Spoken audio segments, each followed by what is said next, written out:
দেখুন সামনে লাল কাঁকড়া। বন্ধুরা, এটা একটা বিচ টাইপের সাদা বালির জায়গায় চলে এসেছি।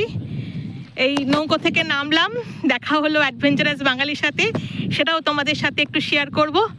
আর এইখানে এসে এই যে নৌকো থেকে নামলাম, নেমে দেখো দুবলাগড়িতে তোমাদের লাল কাঁকড়া দেখিয়েছি, আর এখানেও দেখো অসংখ্য ছোট ছোট গর্ত আছে, কাঁকড়াগুলো একটু একটু করে আসছে।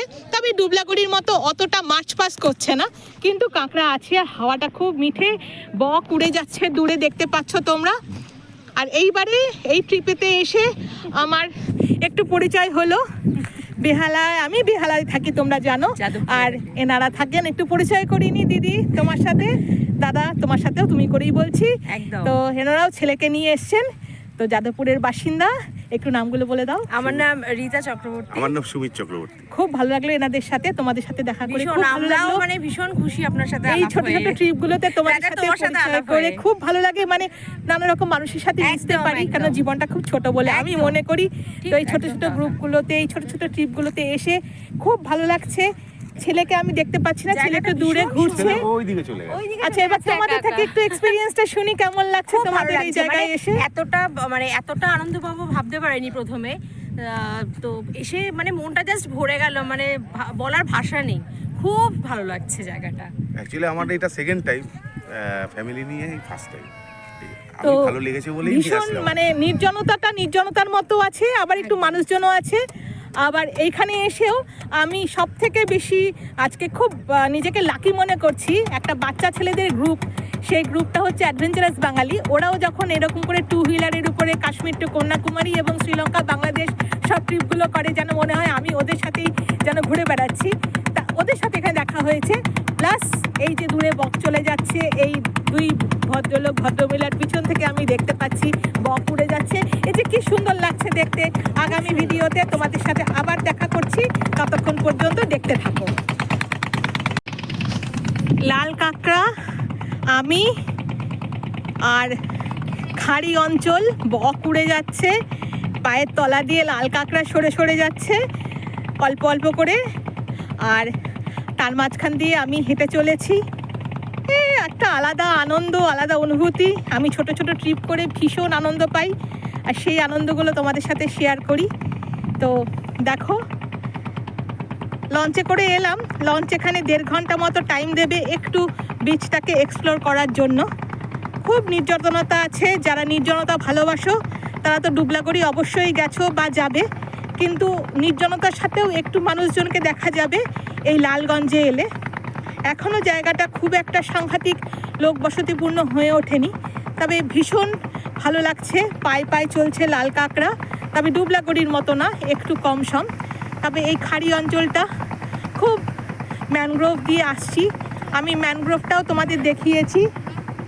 হ্যাঁ, কাঁকড়া তো দেখতেই পাচ্ছি, লাল লাল কাঁকড়া পায়ের আওয়াজে পিলপিল করে পালিয়ে যাচ্ছে, অসংখ্য ছিদ্র, এই দেখো সব ছিদ্রতে ঢুকে যাচ্ছে কাঁকড়াগুলো, দেখতেই পাচ্ছ তোমরা। আর এতখানি পর্যন্ত জল এসছিল, সাদা বালি, এখানে ভিজে ভিজে সাদা বালি। তো দেখো দূরে খাড়ি অঞ্চলের সমুদ্র, অল্প অল্প ঢেউ আছে, কিন্তু এখন ভাটা শুরু হয়ে গেছে। আর ম্যানগ্রোভ অঞ্চল, ওই অ্যাডভেঞ্চারাস বাঙালির ট্রলার চলে যাচ্ছে ওদেরকে নিয়ে। ওরা প্রায় গোটা 10-12 বাইক নিয়ে রাইডে এসছিল, আজকেই ওরা বেরিয়ে যাচ্ছে। ওদের সাথে পরিচয় করলাম, খুব ভালো লাগলো। দূরে আকাশে বক উড়ে যাচ্ছে, আবার কিছু ম্যানগ্রোভের মধ্যে বকগুলো বসে আছে, পায়ের তলায় লাল কাঁকড়া, আর দূরে দিগন্ত জোড়া খাড়ি অঞ্চল। খুব মানে একটা ছোটোখাটো সুন্দরবনের ফিলিংস দিচ্ছে লালগঞ্জ, ভীষণ ভালো লাগলো। আগামী ভিডিওতে আবার ফিরে আসছি। মানে লালগঞ্জে আজকে হাই, আমি আজকে রঙিসুতোর মায়াজাল থেকে তোমাদের সাথে রয়েছি ভাসতী, কিন্তু আজকে একদম সেলাই নয়, একদম প্রিয় প্রাণের মানুষ বৈদিক অ্যাডভেঞ্চারাস বাঙালি, মানে বাঙালি হিসাবে গর্ব হয় যে আমার ছেলে থেকে হয়তো মেবি 1-2 বছরের বড় হতে পারে, কিন্তু এই ছেলেটি যখন একটা পুরো গ্রুপ নিয়ে বেরোয় টু হুইলারের উপরে, এবং এরা বাংলাদেশ শ্রীলঙ্কা সব কিছু ঘুরে এসছে, কাশ্মীর টু কন্যাকুমারী, তো এদের সাথে দেখা করার বিশাল ইচ্ছা ছিল আমার। তো আমি মনে প্রাণে বিশ্বাস করি যে কেউ যদি মন প্রাণ দিয়ে কিছু চায়, সে অবশ্যই সেটা অ্যাচিভ করতে পারে। আমার ভীষণ ইচ্ছা ছিল বৈদিকের সাথে দেখা করবে এবং পুরো এই গ্রুপটার সাথে দেখা করবো। তো আই এম ব্লেসড যে আজকে আমার সেই ইচ্ছাটা পূর্ণ হয়েছে। এবং এটা দাঁড়িয়ে আছি লালগঞ্জে, একটা রাইড করে এসেছি, নৌকো বিহার যেটাকে বলা হয় বাংলা ভাষায়, সেই নৌকো বিহার করে এসেছি, করে এসে একটু দাঁড়িয়েছি এবং এদের সাথে খুব সুন্দর করে মিট করলাম। আমার একটা স্মরণীয় দিন হয়ে থাকলো যে বৈদিকের সাথে এবং অ্যাডভেঞ্চারাস বাঙালির সাথে আমি দেখা করতে পেরেছি। তবে মনে হচ্ছে বৈদিকের বউ এইখানে ট্রিপটা আসেনি। তো শ্রাবণীর সঙ্গেও বললাম, শ্রাবণী ভীষণ ভালো লাগে তোমাকে, দেখা হবে অবশ্যই করে আবার কোনো জায়গায়, কারণ আমি নিজেও একটু ঘুরতে ভালোবাসি। আর এই বাচ্চা বাচ্চা ছেলেগুলো আমাকে বলেছে কালুর যদি পিলিয়ন সিট বাকি থাকে সেখানে আমাকে নিয়ে যাবে। তো এটা একটা বিশাল বড় মানে ইচ্ছা, নিয়ে যাবে আমার ছেলে বলেছে আমাকে। তো আবার দেখা হবে তোমাদের এই ভিডিওতে একটু পরে, আবার কিছু নতুনত্ব নিয়ে আসবো। তো টাটা। ভিডিও অন হয়ে গেছে। এই যে আমি দাঁড়িয়ে আছি, আমার ছেলের থেকেও ছোট বাচ্চা ছেলে। তবে তোমার নামটা কি বাবা? সুরিত। সুরিত, সুরিতের সাথে দাঁড়িয়ে আছি লালগঞ্জে। তো তোমাদের সুরিতের বাবা মার সাথে পরিচয় করে দিয়েছিলাম, এবার সুরিতের সাথে পরিচয় করালাম। আর নিজেকেও একটু পরিচয় করাচ্ছি, নিজেকে তো দেখাবার সুযোগ পাই না, তো নিজেকে একটু দেখিয়ে নিলাম। আমি ভাস্বতী চ্যাটার্জি, রঙিন সুতোর মায়াজালের তরফ থেকে তোমাদেরকে সবাইকে ওয়েলকাম জানাচ্ছি। তো লালগঞ্জের এই খাড়ি অঞ্চলে দাঁড়িয়ে আছি, একদিকে সবুজ দেখতে পাচ্ছি, সবুজ দিগন্ত জোড়া ঝাউবন, হারিয়ে যেতে যদি মন চায় হারিয়ে যেতে পারো, কোনো আপত্তি নেই। আর তার নিচে গালিচা মতো বেছানো আছে একটা গোলাপি রঙের মিষ্টি একটা দুধে আলতা রঙের ফুল। সব ফুলের তো নাম জানা যায় না, কিন্তু চোখের সৌন্দর্যে ভীষণ সুন্দর লাগলো।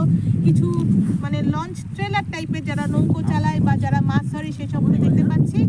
আর লোকজনে বললে ঘুরতে যদি চাই তাহলে মোট 5 জন মানুষ আছি, এরা হাজব্যান্ড ওয়াইফ ছেলে নিয়ে, আর আমি আর আমার একটি দাদা এসেছি, তাকে নিয়ে টোটাল 5 জন আছি। অ্যাডভেঞ্চারাস বাঙালি বেরিয়ে গেছে আর ভীষণ সুন্দর লাগছে এই সুন্দর জায়গায় সুন্দর কিছু মানুষের সাথে থাকতে পেরে। আর একটা ছোট সৌন্দর্য তোমাদেরকে শেয়ার করি, ঝাউবন, একদম ঝাউবন বলতে যা বোঝায় ঝাউবন, মনে হচ্ছে যেন ডেন্স ফরেস্ট, ঠিক যেরকম ডুবলাগড়িতে দেখেছিলাম ঠিক তেমন। তবে ডুবলাগড়িতে এই ঝাউবনের ভিতর দিয়ে রাস্তা করে রিসর্টে চলে গেছিলাম, এখানে সেই সুযোগটা নেই। এখানে একটু যেন ঝাউবনের ভিতরে ঢোকার ইচ্ছে আছে, হারিয়ে গেলে জানি না, হারিয়ে গেলে তোমাদের সাথে হয়তো আর যোগাযোগ করতে পারবো না, কিন্তু হারাবো না, এইভাবেই ঘুরবো। দেখো ঝাউবনের সামনে কি সুন্দর সুন্দর ফুল, মানে এত প্রকৃতির বুকে এত রঙের মেলা, সেই রঙের মেলাটুকু তোমাদের কাছে তুলে ধরছি। দেখো কি সুন্দর সুন্দর ফুল, এই ফুলের ধার দিয়েই পুরো ঝাউবনটা গেছে, আর ঝাউবনের পাদদেশে এই ফুলের মেলা, গোলাপি রঙের ফুল, ভীষণ ভালো লাগছে। এত সবুজ, মোহনা মানে খাড়ি অঞ্চল, মোহনা বলা ভুল, খাড়ি অঞ্চল, খাড়ি অঞ্চলে ঝাউবনের সৌন্দর্য, সবুজে সবুজ, সাদা বালি, তার মধ্যে গোলাপি ফুলের সমাহার, সুন্দর সিনারি।